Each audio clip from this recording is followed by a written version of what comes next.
Well, first off, introduce yourselves. We'll start with you. Hello, my name is Zaya. I am a facilitator for Word and Conversation.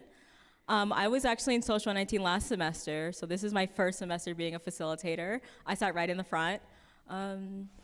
What led you to apply to be a facilitator at World in Conversation? So what led me to apply was, so last semester we had 3 dialogues we had to complete, and every time I went into Pond Lab to do a dialogue, I just felt enlightened coming out of it every single time. There's something so special about sitting in a group of people that are so different than you, and really learning and hearing their experience. And with the topics that we choose each week, where every time you go in and do a dialogue, you meet new people, and you really just like grow as a person, even in that short 90-minute period. It's cool, right? Very cool. Yeah. Hey, okay. Yeah, hi, I'm Dylan. I'm a second semester in World in Conversation, and yeah. Were you in 119? I was in 119. I actually was in the web version, but not in class. Yeah. Oh, yeah, that's right. You did the web version. Still hey, so interested, though. what have you learned about yourself by being a facilitator? Yeah, in the process of being a facilitator as my second semester, I've just gained so many different social skills throughout my time in World in Conversation. Just practicing dialogues, facilitating. I've been able to just question so many different things that I've never been able to question before. And yeah, just even if someone says a simple word or phrase in a casual conversation, I'm able to just build off of that and create a greater conversation off of just one tiny word. Do you find yourself using your facilitation skills among your family and friends? I mean, no, hang on. How often do you? Yeah, I would say not too often, but there are times where like it sparks in my mind, and I have to question something they said or get some more details on it. But yeah, honestly, it's a great factor to have and to put into my social set of skills. Yeah. Zaya, what have you learned about yourself? Did I ask you that? No, I asked him that. Yeah, you asked him that. So you think that you're like an open-minded person, and then you become a facilitator, and you're like, wow, it's a whole nother world that really opens up when you step into that role of being a facilitator. And so like I realized, and what, World in Conversation has taught me is that there's still so much more to learn, especially when you think, not when you know everything, but when you think you're on the path to learning everything, but you get this boost of like encouragement and really being in like that setting of people who really want to learn and really want to hear people's experience like with you is like, oh, like this is now like something that I can carry with me. Definitely, yeah. And you will throughout your life. It's pretty significant. Hey, how much work is it? A lot of people are reluctant because they think, oh my God, this is so much work. And yeah, so in World in Conversation, we have class 2 days a week, and then 2 to 3 dialogues outside of class. But the workload, like Sam was mentioning, pretty much 0 to nothing. We have maybe 1 assignment all year, and the rest is just showing up and talking and being curious about different topics that are talked about, like in this class. And just, yeah, you just got to show up. There's really no work involved. Learning how to ask really good questions. Yeah, exactly. Uh-huh. Are you ready?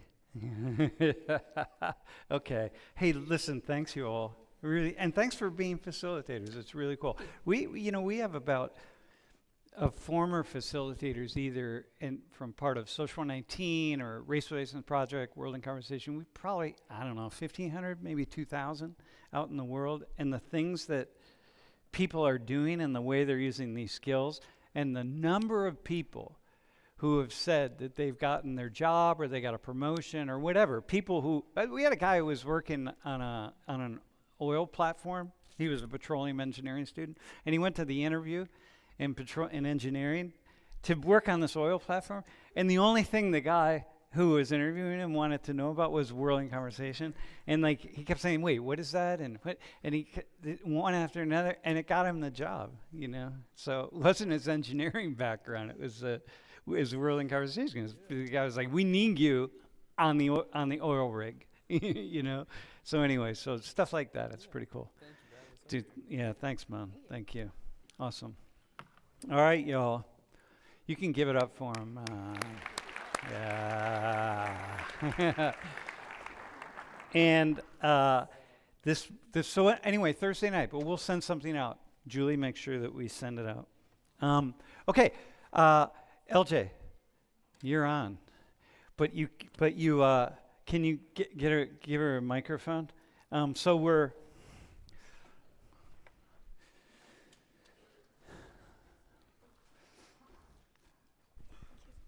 Okay, you're going to be me today. Yeah. So that means you got to stand, and I'm sitting, and you're going to ask me questions. And Damn, I've always wanted to sit on the tell them desk. something about yourself. Tell them what we talked about you and your background. Okay, yeah. Hi guys, my name is LJ. I'm a second-year chemistry student, and I was homeschooled up until 9th grade. And You I'm assuming that's traveled why a I was lot? chosen. Yeah, I've traveled a fair amount, mostly around the United States, but I've gone outside as well. Like I've gone to Germany, New Zealand, Austria. But that's the most partly part. why you were homeschooled, right? You wrote is because you were switching school. Didn't you Yeah, say mostly like my parents didn't want me to have to like uproot, go to a new school like every year or two. So they just figured that they would homeschool me, and part of that meant that I just got to learn a lot like self-directedly. So you did a lot of self-directed. Yeah. And you're in college. I am. And you're a chem major. I'm a chemistry major. And yeah, how awesome is that, man? Oh my God. Okay, so you're perfect for this. Okay, so go ahead. Anything at all. Anything at all, man. Can be deeply personal. It can be not. It can be. Don't make it too academic. But you get a chance to ask me any question you want. If we have about almost 25 minutes, and if you need help, you can get shout outs from the class. If you're not help, you won't need any help because you were homeschooled, dog. So you're good. Okay. You have to stand up in the front too, like I do. You Fire. have to. You're me. Remember. Okay. I guess I was wondering, like, how you call yourself a sociologist? What does that really mean? Like, what do you think of yourself doing day to day? Like, obviously you're a teacher, you're a professor, but like, what does sociology mean to you? How did you decide to get in it? Because you mentioned like you got kind of bad grades in school, but you still decided to go and get a PhD and continue learning. So like, how did you make that decision? Like, what about sociology was interesting to you? So first off, the bad grades were probably, it was a lot like you. Meaning, well, I don't know what grades you got, but when you're self-directed and you're kind of grading yourself or your parent is grading you, it's like grades, they don't mean the same thing. It's just like, you just have to be really interested in life. So I got bad grades from other people's perspective, but from my own, I was learning. So for me, the reason I got into it is because I took one sociology class. After I decided I was going to get really serious about school, I took one sociology class, and it just blew my mind open. Just thinking about how human behavior is shaped by things that they don't see. And I'll give you, there are exactly 3 things I remember from my undergraduate years. 3 things. That's it. I was an undergrad for 5 years. I remember 3 things. That's why I teach the class like this, because I don't expect you to remember anything, and you don't need to remember anything. Well, 3 things. You should all just 3. That's my magical number. Okay? Here's what I remember. When you're in a jury, I took a whole class on courtroom and social psychology, and when you go into the jury room, if you can sit at the end, let's say this is the table, and if you sit at the end of the table, not here in the middle, you want to be at the end, okay? You will, and if you're the first one to speak among the jury, and so this would be like any group, it's not just juries. What I learned was that not only will you get more authority than everybody else, but they are much more likely to select you as the leader. And I'm like, oh, okay. Isn't that similar to like primacy bias, where like you talk to someone and you trust more the first person that you talk to? Yeah, there you go. See there? Okay. I don't know that, but I'm going to accept that's a cool idea. I'm sure it is exactly like that, Anyway, I started learning things like that, and it was just so fascinating to me that I said, I just have to do this my whole life. And that's all I do is I just sit home and I read, study, think. Yeah, that's really cool. And talk to people. You said I could ask you like anything, whether it's like personal, Even global, personal, like doesn't matter. Okay. One thing that I was wondering about is that I see a lot of other students kind of subconsciously, or let me restart. So I think the United States does a very good job of kind of pushing our country as being like the most educated. We've got the best universities, we've got like the best life, like we've all fought for this. And in a sense, I feel like as like I've traveled to other countries and stuff, some people that I traveled with were like, oh my God, like meeting these people from like other countries, I didn't know it was like this. I didn't know that it wasn't just like a war-torn country, or I didn't know they actually knew things, like that they were smart. So, and also watching some of the videos prepping for the exam, like the guys going to like Iraq and stuff, they also said that. So I'm wondering, how do you think, and like why do you think the US does that and makes this like impression of the United States being this like lone and like good, or like the best country, basically? Well, this is a really cool question. I think most everybody does it in most every country. Even countries that you wouldn't imagine would do that. They always have certain things about them that they think are special. So it could be El Salvador or Botswana or wherever. It doesn't matter. There's something about them that's really special, and that they excel in, and they hold that up. You know, it has value for them. And but I think some of the more developed countries, some of the countries that are kind of more out in the world that other people look to, like the U.S., we will do it a little bit more. And I think that mostly we do it because when we do it when we don't have the experience of other people. And once you have the experience, it just completely changes everything. And part of the reason why I am able to be who I am is because I've been so many places with so many people, the poorest of the poor and the richest of the rich. Man, I have met some of the world's absolute most wealthiest human beings on the planet and spent time with them, and have people who have absolutely nothing. And so everything in between. So like that means that for me, I can walk through the world in very much what would be like a much less, I would say but I would say less. I would say almost non-judgmental perspective of seeing things. Everything is just different. It's not hierarchical. Yeah. So I think it's a human trait. It's not really about the U.S. Okay. And you're saying you've met people who are like in all sorts of positions of like power or lack thereof. Yeah. What do you think? I mean, America obviously has like the dirty rich, the billionaires, the people who are controlling like most everything. Well, what do be you careful about that. Okay. Yeah, you got to be really careful because that's not necessarily true. Okay. Why isn't that true then? That's my question. Because there are wealthy and powerful people all over the world that are shaping so many different aspects of the world that people here can't even touch, that we're not part of. Decision making and all sorts of things that we're just not part of. Yeah, it's not a... Yeah, you really gotta, you have to touch wealth around the world, like power around the world. And when you touch wealth, when you engage wealth and power around the world, you will be blown away by what you encounter and by how much is happening out there that we know nothing about, we don't care about it, we don't know about it, we don't think about it, we don't account for it. And it's like, man, it's all happening. Man, holy smokes. Yeah, so you got to be really careful about that. Can I ask who it is that you've interacted with that you consider to be like... I can't say. Okay. Yeah. I wish I could say. I wish I could tell you stories. Yeah, I would. I have so many stories, and I would love to tell, and I never will tell them, and I don't tell them. Yeah.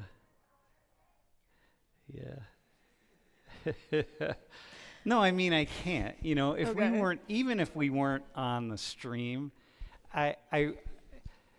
look. Even if we weren't on the stream, I couldn't tell the stories. Understandable. It's like people have it with me, right? When I let someone on the inside of my life, like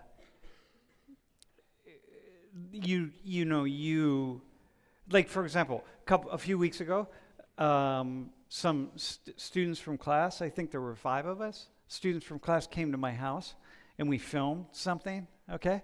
And they weren't like there's just it's a tacit agreement. Don't take photos, don't take video of my house. Don't do that. Don't put it out in the world. Like, it's a tacit agreement. You just don't do that. So I don't do that either. But, oh, I got stories, man. Okay. All right, go ahead. So people say that like once you become like super rich or whatever, like it changes you personally. What do you think you've seen, just generally speaking, because you can't give like exact examples, generally speaking, what have you seen the difference to be on like just a human level and like personality wise between people who like have all this money, have all this power and control versus people who simply don't? Yeah. So most people don't change very much in their lives. So if you're mostly a kind of a down-to-earth, humble person when you're young, when things come at you in different ways, you'll continue to be a down-to-earth, humble person. Most people. Some people, they struggle with that and they shift, but mostly they don't. So I've been with people, I was just recently, I've been with people who are like, if people knew who it was, they'd be like, holy smokes. But we're just in this situation, and I'm like, we're standing in an elevator like this, and I'm like, that person right there, they have no idea who this is. Like, oh my God. And the person here, now you be me and I'll be the person. They're just living life. They don't care. It doesn't matter. They're just who they are. They're not thinking about it either. So it doesn't matter. So it's one of those things that people, what you want to be, the best thing to do is be humble and kind and giving when you're really young, and then no matter what comes at you, you're more likely to sustain that throughout your life. Yeah, and that's the key. And if you do it right, you don't change. Yeah, money doesn't change people in that way. Yeah. Yeah, that makes sense. That's what I've seen. But I've also seen it really impact some people, but they didn't know who they were when they were young.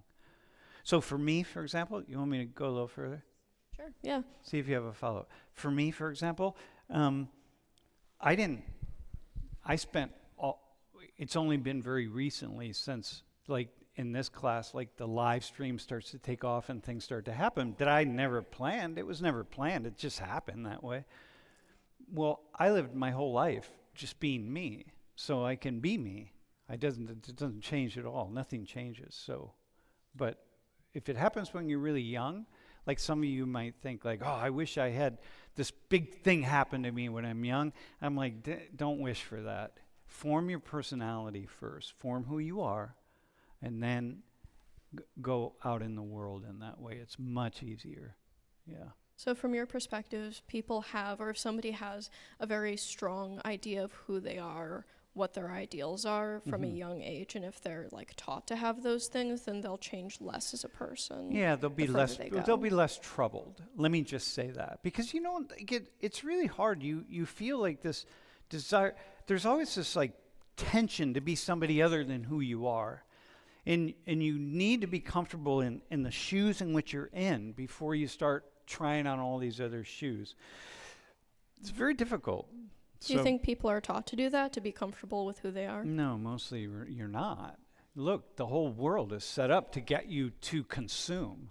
And the way we get you to consume is to not be happy with who you are. So buy new pants, or do this, or do that, or whatever it is, or get this new app on your phone, or buy this new phone, or do this, or whatever it is. Like, it's just keep being unhappy because because you're more likely to consume.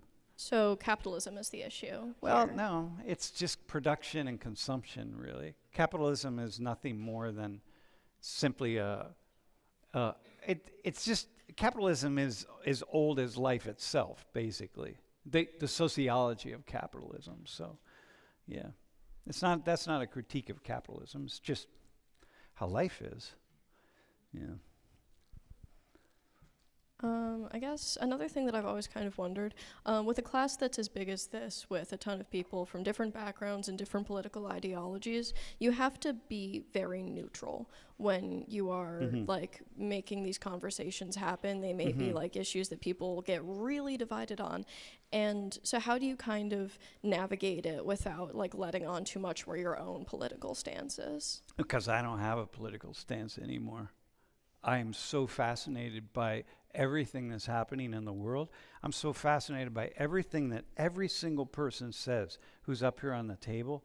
I'm so interested in what they say and how they got to that idea that I no longer even know what I think about things anymore. And that allows me to just be in this space of deep curiosity. And it doesn't matter what I think, because it's irrelevant. The world doesn't change. Nothing changes. What's most interesting is for me to just be interested. It doesn't matter what your thoughts are, you know? Okay. Like if you come up here and you're like, oh, I hate Donald Trump, or I love Donald Trump. Those are the same statements to me. Because all I want to know is, like, wait, how'd you get to that? What do you see? What do you see that I don't see? You know? So that to me, and that's what our two facilitators here were saying. That's to me, that's the way of the educated. That's a liberal education. Not liberal, politically liberal. I mean liberal in the classical liberal sense of where you take responsibility for yourself and you see yourself as an entity walking through the world. So you want to be as open as you can toward everything. Yeah. Okay. There's only one thing I'm closed-minded about. I've openly been closed-minded, and people have sent me things to try to change my mind, and I can't.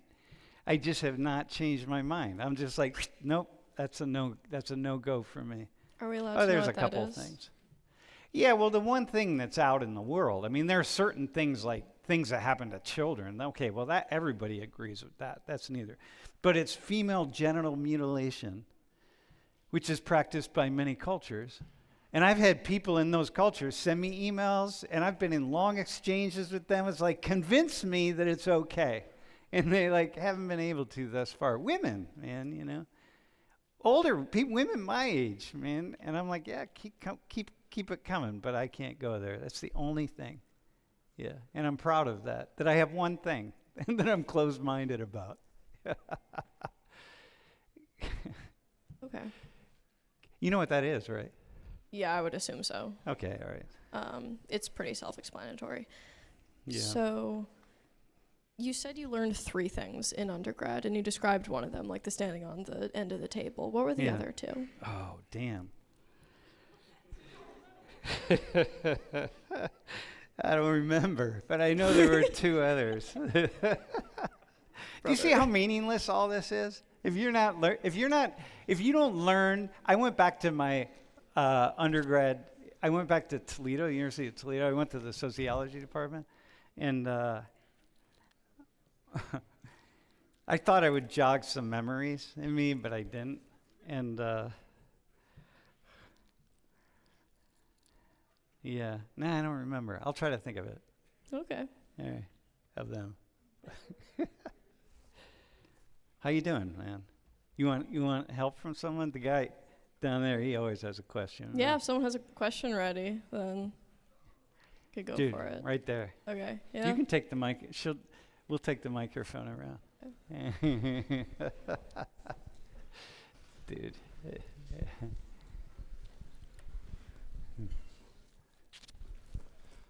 So, what is the one most influential experience or thing you've seen that shaped your view and openness on the world? I did hallucinogenic mushrooms in the mountains in Mexico. Yeah. Absolute. I encountered God, okay, with a small G. Maybe it was a big G, but I don't know. But I encountered God, and completely changed my life. So Yeah. to bounce off of that, will you ever do a class on America's perspective on psychedelic drugs? I've done that. Actually, I taught a class on drugs in the past. I thought when you first asked the question, I thought you were asking, would you ever do it in class? I'm like, on my last day, maybe I'll do shrooms and just come in here. And Let's be go like, Penn State. Yeah, here we go. Lock the doors, you know. Yeah, no, it just changed my life completely. I've only one time. Well, there was another time, but it really, there's certain things you only need to do once, because once you meet God, you don't have to keep going back to God. You meet God and you're like, okay, I've touched God, right? You don't have to go back, because you realize God is everywhere. It's like, why do I got to go there? God's here. God's right here. LJ, you know? Yeah, so anyway, that's my thing. All right, pass the mic behind you, right behind you. Yeah.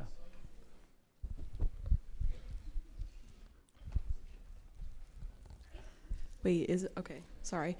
This might be a really mundane question, but I've always wondered about the beads that you like in your hands. So when I first started teaching a larger class, it was only the size, so it's for 19, it was the size of this one section right here, about 150 seats. At the very beginning of the semester, some Buddhist monks came through town, walking through town. Man, I mean, like, I don't remember where they came from, but they walked a hell of a long way to get here. Anyway, the one monk gave me some beads, Buddhist prayer beads, and I just had them in class the next day because they felt really grounding. And from that moment on, I always had beads. And so now, like these, I got these. These I bought for myself. Usually I don't buy, they come to you, you know.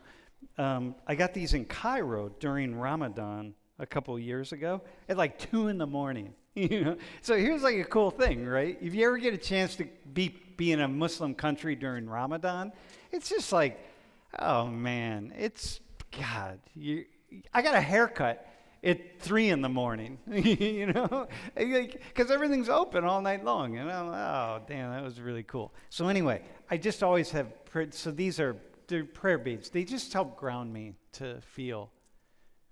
It's hard. It's not easy to be up here doing this, and yeah, so anyway, that's the purpose.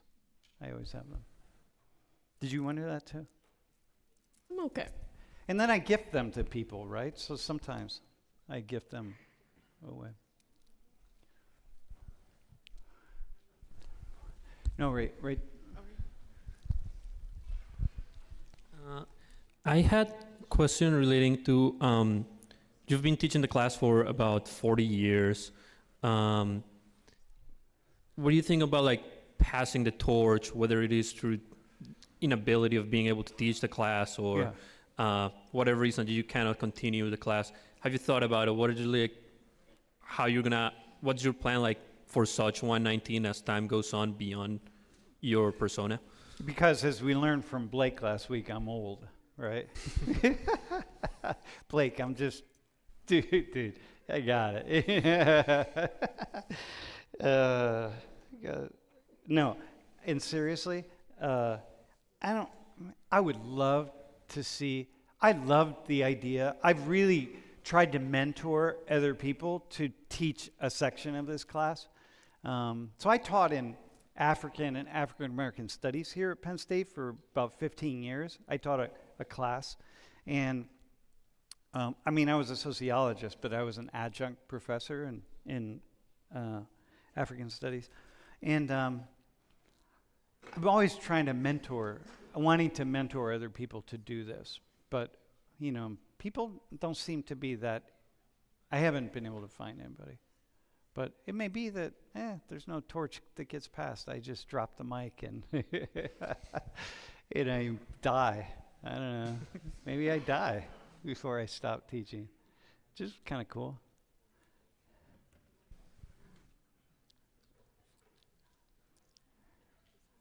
Huh. Does that answer your question? Yeah. Yeah. All right. Do you have another question?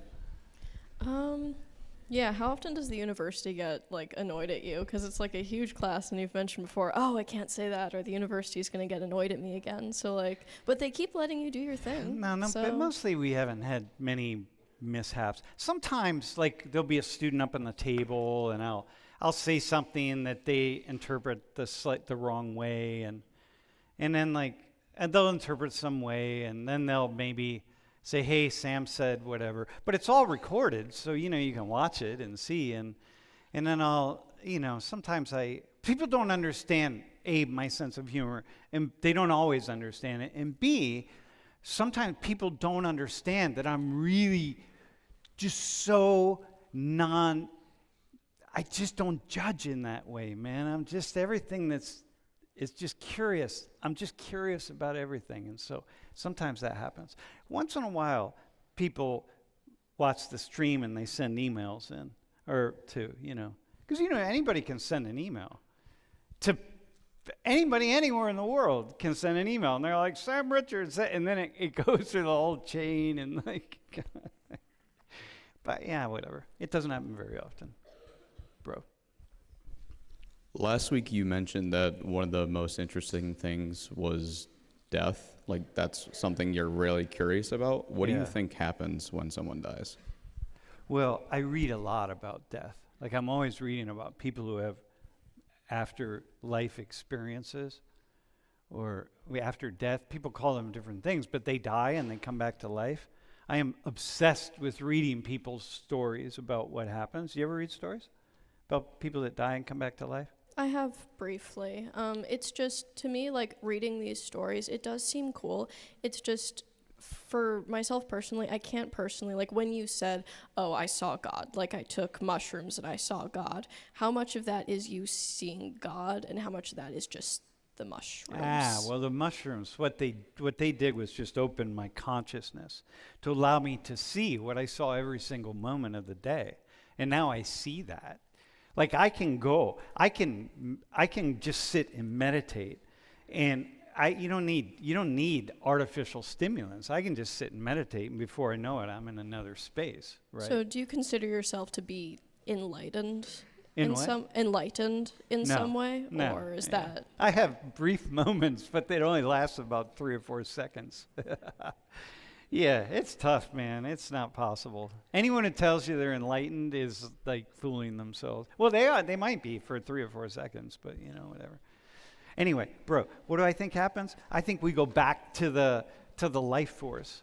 And I think all the religions, at some level, all the religions are all speaking the same truth. They're all pointing to the life force. The life force is the God, and it's an energy. And I've had enough experience being in conversation with people who have died through a medium, right? Like somebody who, you're able to, for whatever reason, you're able to connect with the other world.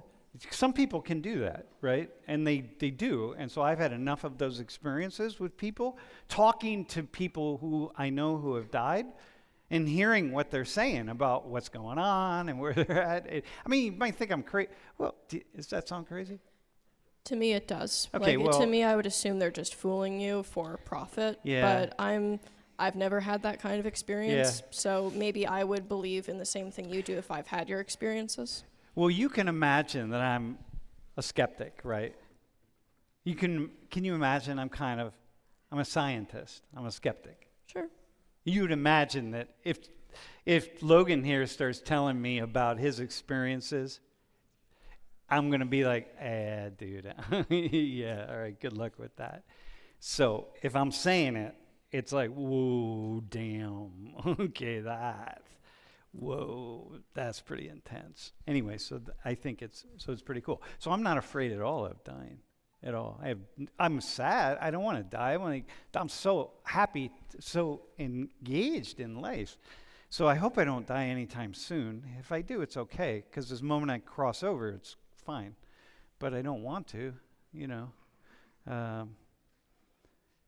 but I'm excited everything I hear is like, it's pretty cool, man. That next world is pretty damn cool. Yeah, so I'm not at all afraid. Yeah. All right, man, we have to do the quiz. Let's do the, hey, can we have a round of applause for LJ? Nice job. Yeah. All right.